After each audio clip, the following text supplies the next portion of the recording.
What's up, family? And we back with another video. If you haven't already, go ahead, click the like button, subscribe, and we're gonna get back with more videos. But today I wanted to talk about does your vote matter? Why haven't the president that you elected took office? Most people don't really understand how the voting process works. Most people think that they're actually choosing who's going into office and not really select a president, but you're really electing a president that has already been selected for you. Have you ever heard of Electoral College? Do you know what that's all about? Stay tuned for the rest of the video and you'll find out. 126 million Americans voted in the last presidential election, but the president was actually chosen by just 538 people known as electors. This is the system at the heart of our democracy, the Electoral College. Here's how it works. Each state gets 2 electors plus 1 for each of its congressional districts. So when you vote, you're actually picking a list of electors nominated by each party, who will then pick a president and vice president on behalf of your state. This sounds pretty undemocratic. I mean, who are these people? And why do they get to decide?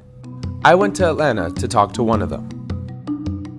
This is Bao Ki Vu, the son of Vietnamese immigrants and a Republican activist from Georgia, chosen to be one of the party's electors. It was a very big and humbling honor for me to be nominated as an elector. I find it odd that the American people, whether they know or not, that it's the electors who choose the president. They don't even know who you are. In the old days, the nominees for electors would actually be on the ballot. So what we've gotten through is actually this process where we've deformalized the Electoral College process. And that's almost an understatement. As public historian Jason Steinhauer explains, the Electoral College was designed for a very different political reality. Originally, the way it was set up is that the states would choose the electors would choose the president, right? Now, that was before political parties. So that's another important contextual issue to think about when thinking about the Electoral College.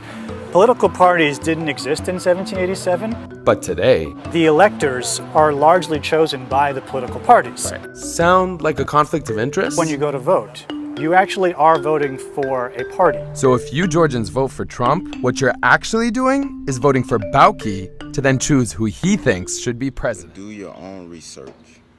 I promise you, you will find out if it matters or if it counts or not. If you're a Republican or a Democrat, who are you putting into office? And how do you know if that person is actually there to change the lives of the people for the better, or to actually, in fact, keep the people's lives in poverty? Now, most of you this upcoming election will go out and vote. But my question to you is, why? If you're not actually putting a president into office.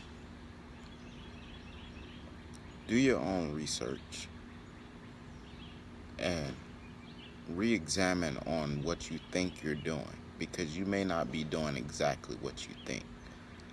So therefore, do your own research.